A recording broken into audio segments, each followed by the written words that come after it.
Kaixo guztioi, hemen aukazue beste bideotutorial bat eskaini nahian. Orain honetan ikusiko duguna izango da aditioak zelan zutabe bateko notak, zelan borobildu, eta bigarrenez egingo duguna izango da testua bihurtu. Baina lehenengoz egingo duguna izango da borobildu. Gure nota hauek ikusten baldin dituzue, ez daude borobilduta. Borobildu nahi baldin baditugu, jo egiten dugu zutabearen izenburura, eta izenburu honetan daukagu borobilketa, redondeo. Eta lau aukera daukaguz. Alde batetik, desgaituta, goruntza borobiltzea, beruntza borobiltzea, edo gertuen dagoen zenbakira borobiltzea. Ematen badiogu azkenengo honi eta gordetzeari eman, ikusi egiten dozuenez, gertuen zegoen notara borobildu egin dozku.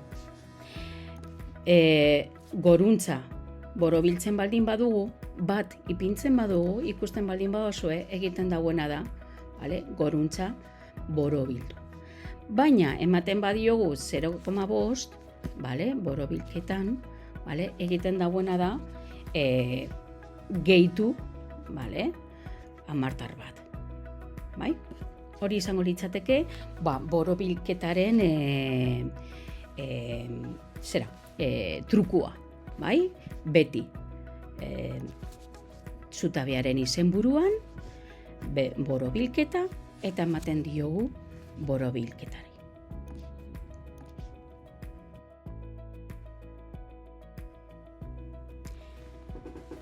Lehen ikusi egin dugu zelan borobildu egiten zen zutabe bat, eta orain ikusi egingo duguna izango da zenbaki den zutabe bat zelan bihurtu testua.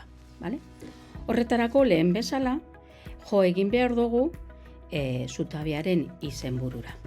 Behin izenburuan egon, badaukagu hemen, valores condizionales, eta hor konfiguratu egingo dugu. Eta guk esango diogu ze konfigurazioa nahi dugu. Adibidez, 0tik 4,9ra, barne, ipiniko diogu gutxi edo insuf. Gero, emango diogu bostetik 5,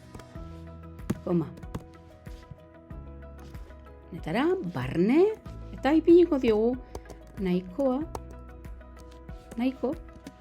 edo sufi. 6tik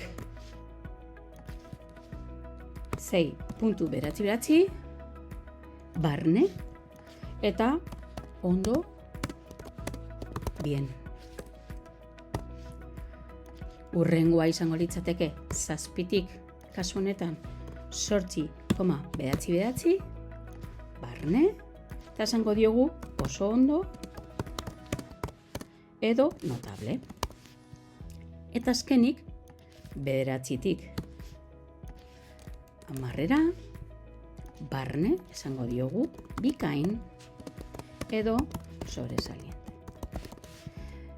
Nahi baduzue insuficiente, horrela letra osoa agertzea, behin hori guztia konfiguratu, baita ere kolorea konfiguratu egin ahalko genuke, baina ez da momentua. Ematen diogu gordetzeari, eta ikusten baduzue, hemen agertu egiten zaizkizuea notak, baina testua bihurtuta. Hau izan da momentuz guztia. Urrengoan jarraituko dugu beste bideotutorial bat eskainiz. Gero arte!